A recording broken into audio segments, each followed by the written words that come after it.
नमस्कार दोस्तों, हिंदी कहानी चैनल में आपका पुनः स्वागत है। तो आइए आरंभ करते हैं वरदान का चौथा भाग। कुछ काल से सुआमा ने द्रव्य भाव के कारण महाराजिन कहार और 2 मेहरिनियों को जवाब दे दिया था, क्योंकि अब ना कोई उनकी कोई आवश्यकता थी और ना उनका वह ही संभालता था। केवल एक बुढ़िया मेहरी शेष रह गई थी। ऊपर का काम काज वह करती, रसोई सुआमा स्वयं बना लेती, परंतु उस बेचारी को ऐसे कठिन परिश्रम का अभ्यास तो कभी न था। थोड़े ही दिनों में उसे थकान के कारण रात को कुछ ज्वर रहने लगा। धीरे धीरे यह गति हुई कि जब देखिए ज्वर विद्यमान है, शरीर भुना जाता है, न खाने की इच्छा है और न पीने की, किसी कार्य में मन नहीं लगता। पर यह है कि सदैव नियम के अनुसार काम किए जाती है। जब तक प्रताप घर रहता है तब तक वह मुखाकृति को तनिक भी मलिन नहीं होने देती, परंतु ज्यों ही वह स्कूल चला जाता है त्यों ही वह चादर ओढ़कर पड़ी रहती और दिन भर पड़े पड़े कहारा करती है। प्रताप बुद्धिमान बालक था। माता की दशा प्रतिदिन बिगड़ती हुई देखकर ताड़ गया कि यह बीमार है। एक दिन स्कूल से लौटा तो सीधे अपने घर आया। बेटे को देखते ही सुआमा ने उठ बैठने का प्रयत्न किया, पर निर्बलता के कारण मूर्छा आ गई और हाथ पांव अकड़ गए। प्रताप ने उसे संभाला और अपनी ओर उसकी ओर भत्सना की दृष्टि से देखकर कहा, अम्मा, तुम आजकल बीमार हो क्या?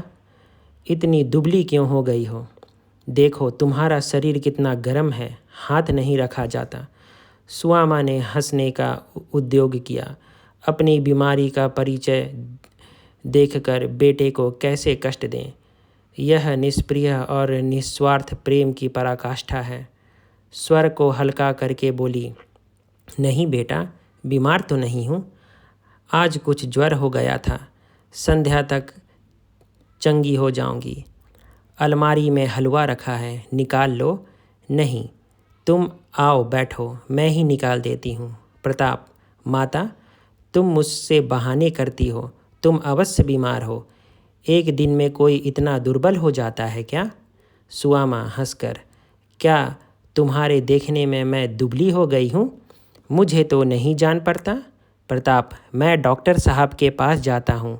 सुआमा प्रताप का हाथ पकड़कर, तुम क्या जानो कि वे कहाँ रहते हैं? प्रताप, पूछते पूछते चला जाऊंगा। सुआमा कुछ और कहना चाहती थी कि उसे फिर चक्कर आ गए। उसकी आंखें पथरा गई। प्रताप उसकी यह दशा देखते ही डर गया।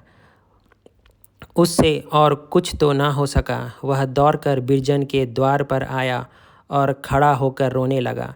प्रतिदिन वह इसी समय तक बिरजन के घर पहुंच जाता था। आज जो देर हुई तो वह अकुलाई इधर उधर देख रही थी। अकस्मात द्वार पर झांकने आई तो प्रताप को दोनों हाथों से मुंह ढांपे हुए देखा। पहले तो समझी कि इसे हंसी से मुख छिपा लिया है, पर जब उसने हाथ हटाया तो आंसू दिख पड़े। चौंक कर बोली, क्यों रोते हो? बता दो। प्रताप ने कुछ उत्तर न दिया, वरन और सिसकने लगा। बिरजन बोली, ना बताओगे? क्या चाची ने कुछ कहा है? जाओ, तुम चुप नहीं होते। प्रताप ने कहा, नहीं बिरजन, माँ बीमार है। यह सुनते ही ब्रिजरानी दौड़ी और एक सांस में सुआमा के सिरहाने आ खड़ी हुई। देखा तो वह सुन्न पड़ी है, आंखें मूंदी हुई है और लंबी सांसें ले रही है। उसका हाथ थामकर बिरजन झिझोरने लगी, चाची कैसा जी है? आंखें खोलो, कैसा जी है? परंतु चाची ने आंखें न खोली। तब वह ताक पर से तेल उठाकर सुआमा के सिर पर धीरे धीरे मसलने लगी। उस बेचारी को सिर में महीने से तेल डालने का अवसर न मिला था। ठंडक पहुंची तो आंखें खुल गई। बिरजन, चाची कैसा जी है? कहीं दर्द तो नहीं है? सुआमा, नहीं बेटी, दर्द कहीं नहीं है। अब मैं बिल्कुल अच्छी हूँ। भैया कहाँ है? बिरजन, वह तो मेरे घर है, बहुत रो रहा है। सुआमा, तुम जाओ उसके साथ खेलो, अब मैं बिल्कुल अच्छी हूँ। अभी यह बातें हो रही थी कि सुशीला का भी शुभागमन हुआ। उसे सुआमा से मिलने की तो बहुत दिनों से उत्कंठा थी, परंतु कोई अवसर न मिलता था। इस समय वह सांत्वना देने के बहाने से आ पहुंची। बिरजन ने अपनी माता को देखा तो उछल पड़ी और ताली बजा बजा कर कहने लगी, माँ आई, माँ आई। दोनों स्त्रियों में शिष्टाचार की बातें होने लगी। बातों बातों में दीपक जल उठा। किसी को ध्यान भी न हुआ कि प्रताप कहाँ है। थोड़ी देर तक वह द्वार पर खड़ा रोते रहा, फिर झटपट आंखें पोंछकर डॉक्टर किचुल के घर की ओर लपकता हुआ चला। डॉक्टर साहब मुंशी सालीग्राम के मित्रों में से थे। जब कभी काम पड़ता तो वे ही बुलाए जाते थे। प्रताप को केवल इतना विदित था कि वे वरना नदी के किनारे लाल बंगले में रहते हैं। उसे अब तक अपने मोहल्ले से बाहर निकलने का कभी अवसर न पड़ा था, परंतु उस समय मातृभक्ति के वेग से उद्विग्न होने के कारण उसे इस रुकावटों का कुछ भी ध्यान न हुआ। घर से निकलकर बाजार में आया और एक इक्केवान से बोला, लाल बंगले चलोगे? लाल बंगला प्रतिष्ठित स्थान था। इक्केवान तैयार हो गया। 8 बजते बजते डॉक्टर साहब की फिटन सुआमा के द्वार पर आ पहुंची। यहाँ इस समय चारों ओर उसकी खोज हो रही थी कि अचानक वह सवेग पैर बढ़ता हुआ भीतर आया और बोला, पर्दा करो, डॉक्टर साहब आए हैं। सुआमा और सुशीला दोनों चौंक पड़ी। समझ गई यह डॉक्टर साहब को बुलाने गया था। सुआमा ने प्रेमाधिक्य से उसे गोद में बैठा लिया और नेत्रों में आंसू भरकर पूछा, क्या अकेले चले गए थे? तुम्हें कैसे मालूम हुआ? डर नहीं लगा? हमको बताया भी नहीं, यूं ही चले गए? तुम खो जाते तो मैं क्या करती? ऐसा लाल कहाँ पाती? यह कहकर उसने बेटे को बार बार चूम लिया। प्रताप इतना प्रसन्न था मानो परीक्षा में उत्तीर्ण हो गया। थोड़ी देर में पर्दा हुआ और डॉक्टर साहब आए। उन्होंने सुआमा की नारी देखी और सांत्वना दी। वे प्रताप को गोद में बैठाकर बातें करते रहे।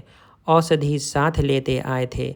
उसे पिलाने की सहमति देकर 9 बजे बंगले को लौट चले, परंतु जीर्ण ज्वर था, अतएव पूरे मास भर सुआमा को कड़वी कड़वी औषधियाँ खानी पड़ी। डॉक्टर साहब दोनों वक्त आते और ऐसी कृपा और ध्यान रखते मानो सुआमा उनकी बहन है। एक बार सुआमा ने डरते डरते फीस के रुपए एक पात्र में रखकर सामने रखे, पर डॉक्टर साहब ने उसे हाथ तक न लगाया। केवल इतना कहा, इसे मेरी ओर से प्रताप को दे दीजिएगा, वह पैदल स्कूल जाता है, पैर गाड़ी मोल ले लेगा। बिरजन और उसकी माता दोनों सुआमा की शुश्रूषा के लिए उपस्थित रही थी। माता चाहे विलंब भी कर जाए, परंतु बिरजन वहाँ से एक क्षण के लिए भी न टलती। दवा पिलाती, मान देती। जब सुआमा का जी अच्छा होता तब वह भोली भोली बातों द्वारा उसका मन बहलाती। खेलना कूदना सब छूट गया। जब सुआमा बहुत हट करती तो प्रताप के संग बाग में खेलने चली जाती।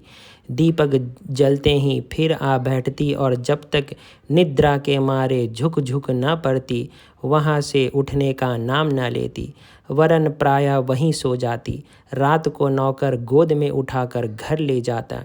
न जाने उसे ऐसा कौन सा धुन सवार हो गई थी।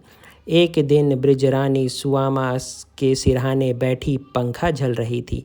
न जाने किस ध्यान में मग्न थी। आंखें दीवार की ओर लगी हुई थी।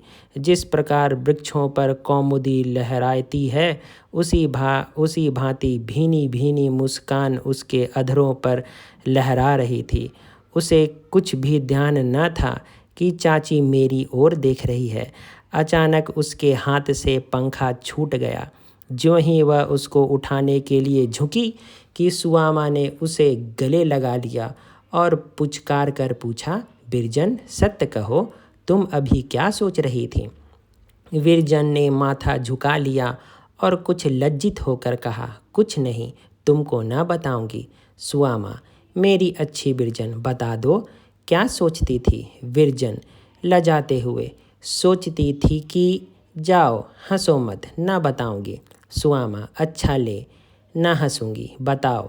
ले, यही तो अच्छा नहीं लगता, फिर मैं आंखें मूंद लेती हूँ। विरजन किसी से कहोगी तो नहीं? सुआमा नहीं, किसी से ना कहूँगी। विरजन सोचती थी कि जब प्रताप से मेरा विवाह हो जाएगा तब बड़े आनंद से रहूँगी। सुआमा ने उसे छाती से लगा लिया और कहा, बेटी वह तो तेरा भाई है। विरजन हाँ भाई है, मैं जान गई तुम मुझे बहू न बनाओगी। सुआमा आज लल्लू को आने दो, उसे पूछूं, देखूं क्या कहता है। विरजन नहीं नहीं, उसे ना कहना, मैं तुम्हारे पैर पड़ूं। सुआमा मैं तो कह दूंगी। विरजन तुम्हें हमारी कसम, उसे ना कहना। तो दोस्तों यहीं पर वरदान का चौथा भाग संपन्न हुआ। अगर आपको आज की यह कहानी पसंद आई तो कृपया लाइक करें, कमेंट करें, ज़्यादा से ज़्यादा शेयर करें और मेरे इस चैनल को सब्सक्राइब करें। धन्यवाद।